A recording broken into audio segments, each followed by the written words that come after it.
nuestro buen amigo, a nuestro hermano Daniel Marmolejo, periodista independiente, productor y director de Guerra Híbrida, la cabeza de los incorruptibles a través de su canal de YouTube 4A República, como siempre, hablando con nosotros sin censura. Querido Dani, ¿cómo estás? Un abrazo. Hola Vicente, a todo el gran equipo de Sin Censura, a tu inmensa audiencia en Estados Unidos, en Europa, en Sudamérica, en todos los rincones de nuestro país, Vicente. Con el ánimo, el entusiasmo de siempre aquí, atentos a pues la invitación cordial que nos haces y en donde podemos expresarnos sin censura. Pues hay tantos temas, ¿por dónde le entramos? ¿Por dónde le quieres entrar, Dani? Mira, Vicente, yo creo que es importante a estas alturas del gobierno y sobre todo muy cerca de que se cumpla el segundo año del mandato del presidente, reflexionar sobre algo que nos ha causado mucha preocupación y en lo que hemos estado permanentemente insistiendo, que son los temas de la gran corrupción que había en México y de lo que estaría sucediendo en materia judicial.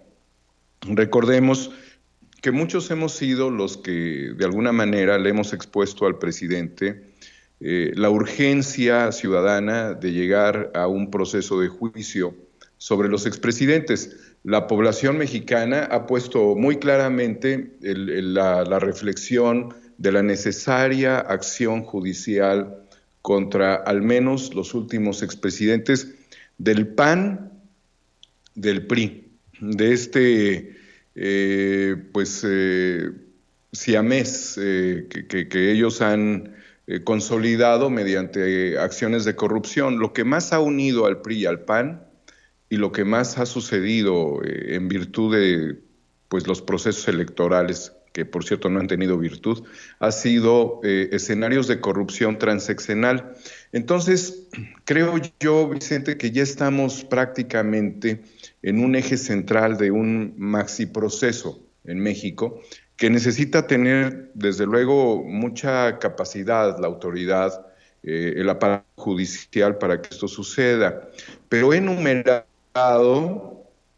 para la gente sin censura 32 temas que pues nos permiten entender qué es lo que ha tocado el gobierno de la Cuarta Transformación y cuáles son las acciones, cuando menos que se han visto dentro del Poder Judicial y que son procesos, por eso es un maxi proceso. Yo quisiera comenzar, Vicente, por algo que es trascendente, la fuga del Chapo. A las pocas semanas de haber llegado Vicente Fox, un hecho insólito, salir por la puerta grande. Después de eso, hay que valorar que desde su sexenio el valor del crudo se elevó a más de $100 el barril y ellos lograron tener excedentes por 400,000 millones de dólares. Un caso muy importante que se destapa después, pero ya era la relación de Shenli Yegón con el gobierno de Fox. Y ahí hay muchos personajes, aunque es un tema que de alguna manera está también en el calderonato y de lo cual no sabemos qué pasó con los millones de dólares que se encontraron en su casa que ya fue subastada. Desde luego es un tema muy trascendente porque los vínculos políticos y empresariales de Shenli Yegón son, para empezar, con Fox, que fue el que le dio la carta de nacionalidad. Desde luego, tenemos en el caso de Calderón y la guerra contra el narco, recientemente una nota diplomática. Quizás es un punto que debiera yo dejar un poco más adelante, pero las operaciones de Genaro García Luna también ya estaban desde el gobierno de Fox. Naturalmente, hay que valorar dentro de todo ello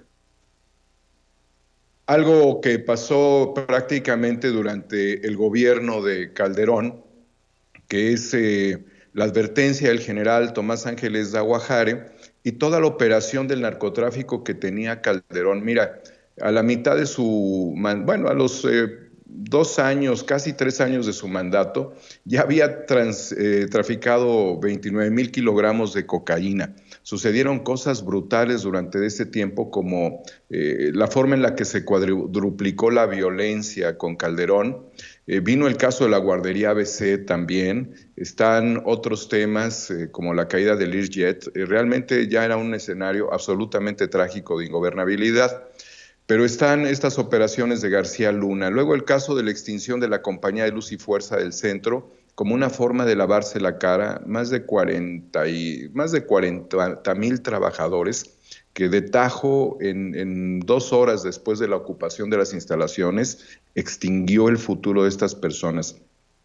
Tienes como punto número 7 el modelo de depredación fiscal de los grandes contribuyentes.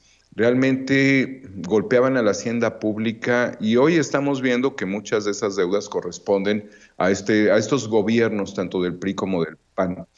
En el número 8, pues tienes el caso de Tileno 21, toda una operación de proteccionismo, de financiamiento y de proteccionismo y de depredación dentro de esta planta, que es emblema de la corrupción en materia energética.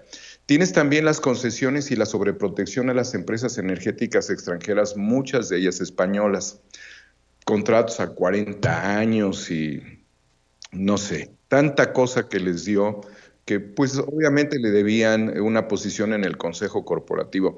Si alguien quisiera saber de dónde obtiene financiamiento este personaje, esta pudiera ser una de las fuentes. Ahí queda, obviamente, para que las autoridades lo analicen, ¿no? Desde luego también está en el punto número 10 las concesiones territoriales y fiscales a las empresas mineras. Esto ha sido absolutamente depredador en todo el país, la cantidad de territorio, los bajísimos impuestos que se les cobran y todo lo que estas empresas extraen. Yo no sé en qué país del mundo se pudiera hacer lo mismo. En el punto número 11 debemos de recordar Rápido y Furioso, Vicente, este operativo del cual Calderón no quiere hacerse responsable, pero que incluso el gabinete de transición de Biden lo señaló como el hecho de que él sí sabía. Dije también el caso de la guardería ABC, que es un caso emblemático de corrupción y que se están haciendo en este momento acciones penales. Está el fraude de la Estela de la Luz, que es un fraude bajo el mismo modelo de la estafa maestra. Es aquí donde comienzan estos modelos. Desde luego tenemos el avión presidencial, querido Vicente. Obviamente, para la llegada de Calderón y después de todos estos argumentos que te estoy dando, sería muy importante señalar todo este tránsito operativo de financiamiento de campañas para Peña Nieto, pues el caso Monex, que es muy importante. Punto número 16, el caso de Odebrecht, que es una empresa brasileña con la cual empezó a pactar desde que vio la posibilidad de ser el candidato ganador y lo buscaron para hacer corrupción y aquí vinculas a Videgaray, vinculas al exgobernador Duarte, de Javier Duarte de Veracruz, vinculas un aparato muy importante donde también pues hay directores de Pemex, es una cosa de pues una perversidad tanto en materia electoral como de financiamiento del extranjero que literalmente pone en evidencia la traición a la patria a través de estas operaciones, que no tuvieron sanciones del INE ni de ningún tribunal. Se me olvidó decir, y esto era muy importante, cómo se me fue a pasar, Vicente, el fraude electoral anterior a todos estos puntos, el fraude electoral con el que llega Calderón. Otro importante aspecto es Medina Mora. Lo voy a poner como el punto 18 por haber sumado esto que me estaba saltando, que es brutal, el fraude. El caso Medina Mora es un caso de corrupción transeccional. Desde luego, como punto 19, el endeudamiento y peculado de los gobiernos estatales y operaciones criminales policiales y de políticos con el narcotráfico. En el país esto fue pues moneda de cambio, llegar al poder respaldado por poderes fácticos criminales y después generar la peor violencia y desolación territorial en una nación donde no había guerra y que se volvió una nación con guerra civil en todos lados, incluyendo también el tema de las autodefensas que surgen como parte de este modelo. Como punto 19, ya sería el punto 20, el huachicol en barcos, tanques, en refinerías y lo que le dejaban a la gente que era la ordeña de los ductos, pero las principales operaciones de robo de combustible se hacían con barcos, con pipas y se hacían en refinerías. Otro aspecto fundamental, el 21, es OHL, esta empresa protegida por Peña Nieto, y todas las corrupciones que hizo Ruiz Esparza en la Secretaría de Comunicaciones y Transportes. Todo lo que tocaba Ruiz Esparza era para defraudar, querido Vicente. No hay que olvidar como punto 22, hidronitrogenados y Fertinal, el caso de Emilio Lozoya, Alonso Ancira, sobornos que se dieron para que el gobierno comprara empresas chatarra a montos impresionantes. Punto número 23, la UIF era un brazo con Peña Nieto de extorsión. Sí, la UIF asaltaba literalmente con cierta información a gente que manejaba dinero en efectivo, gasolineras, empresarios, les fabricaba supuestos motivos para generar juicios o denuncias y juicios, y todo esto les permitía sobornar desde la UIF de Peña Nieto. Hay que recordar también el pacto contra México, Vicente, que lo llamaron pacto por México, pero el pacto contra México, porque era un pacto apalancado a través de toda la operación de sobornos que se han descubierto entre Luis Videgaray, Emilio Lozoya, Peña Nieto, y grandes corporaciones. Aquí hemos referenciado la brasileña, pero mucha gente pensaba que estas leyes fueron dictadas desde el extranjero. Recordemos también que Peña Nieto tuvo visitas a Gran Bretaña, andaba de paseo donde le estaban diciendo te portas bien y vas a abrir estas áreas de oportunidad para los grupos supranacionales. Otro aspecto, Vicente, fue la Casa Blanca de Peña Nieto. Y también hay que señalar que hubo otra, la de Videgaray. El punto número 26 es la segunda fuga del Chapo Guzmán. Era pues un personaje muy querido por los políticos que gobernaban este país. El punto número 7, los sobornos a los legisladores. Dentro de todo esta trama del pacto contra México, que fue un pacto contra México, la parte de los sobornos y el señalamiento a 16 personajes muy encumbrados dentro de la política, comenzando incluso por la figura de Carlos Salinas de Gortari.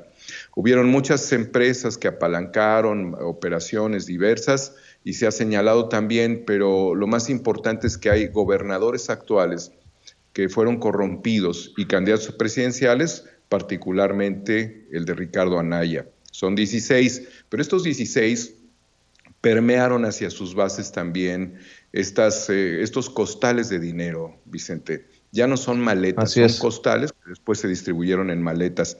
El punto número 28 es la estafa maestra, los señalamientos de Emilio Cebadúa contra Luis Videgaray, Rosario Robles, exfuncionarios públicos, lo acabas de mencionar tú, incluyendo sectores de distintas universidades, Zagarpa, Secretaría de Economía, Secretaría de Comunicaciones y Transportes, ISSSTE y Pemex. El punto número 28 es la corrupción del sector salud por obras inconclusas, medicamentos de generaciones anteriores, corrupción en compras, las compras centralizadas que tenía el gobierno, donde naturalmente había corrupción, intermediación corrupta sobre precios y moches, además de subrogaciones, con las cuales las dependencias tenían que operar con empresas proveedoras a modo. Y luego no tenían ni jabón los médicos. Imagínate qué apoyo pudo haber tenido la ciudadanía. El punto número 30 es la defraudación de personajes como el Billy Álvarez, que esto tiene que ver con operaciones, dirías, pues no son operaciones del gobierno, no son operaciones de Estado, pero son operaciones de corrupción amparadas por el Poder Judicial y desde luego que tenían dentro del gobierno de la Ciudad de México personajes que los protegían, Vicente. Y además de ello también son operaciones que se vinculaban con el Congreso de la Unión para tratar de establecer leyes contra el único motor que hoy pudiese ser un motor de la transformación de México, que es la economía social, el cooperativismo, que es una larga historia en el mundo. El otro aspecto también es el caso del general Cienfuegos, secretario de la Defensa, acusado de los mismos delitos que García Luna. Ahora falta que Peña Nieto, que pues obviamente no dice ni pío, dijera que no sabía, ¿no? El punto número 32 sería el caso de los 43 normalistas desaparecidos y la llamada verdad histórica del gobierno de Peña Nieto. Creo que hay más de 80 acciones judiciales que se emprenderían contra personas vinculadas y pues se tuvo que hacer toda una nueva teoría del caso, Vicente, porque lo que habían dejado era, pero terrible, ¿no? El punto número 33 sería el aeropuerto de Texcoco y los escenarios de especulación al máximo nivel inmobiliario en México para poder mantener por décadas altos flujos que le generaran beneficios a este grupo de la élite. Entonces son 33 puntos, Vicente. En todos estos 33 puntos ya hay ciertas acciones nacionales y algunas internacionales en materia judicial. Creemos que muchos de estos temas no deben de escapar de pues este gobierno de la Cuarta Transformación, porque las aspiraciones de este país son muy grandes. Hay otras cosas, Vicente, que no se están consideradas aún como delitos, porque forman parte de un esquema de funcionamiento dentro de los ámbitos de la ley, pero realmente lo que estas acciones en materia económica generan es muy grave para la economía del país. Quizás pronto hagamos un anuncio en materia de propuesta de iniciativa para que el gobierno evite el despoblamiento del dinero en todas las comunidades, en todas las regiones de México. Pues con todo esto, Vicente, nada más decirte algo. ¿Cómo no iban a hacer la guerra híbrida? ¿Cómo no iban a montar un Frena 1? ¿Cómo no iban a montar un sí por México, que es un Frena 2? ¿Cómo no iban a sacar diferentes acciones mediáticas contra la Cuarta Transformación? Y lo único que estaría en riesgo de este maxi proceso, que yo lo llamaría el Meji proceso, es que se pueda concluir, Vicente, que muchos de estos 33 puntos pudieran concluirse. Algunos se han concluido, como el caso del aeropuerto, por la vía de les pago lo que invirtieron y háganse a un lado, ¿no? Aunque hubiera corrupción.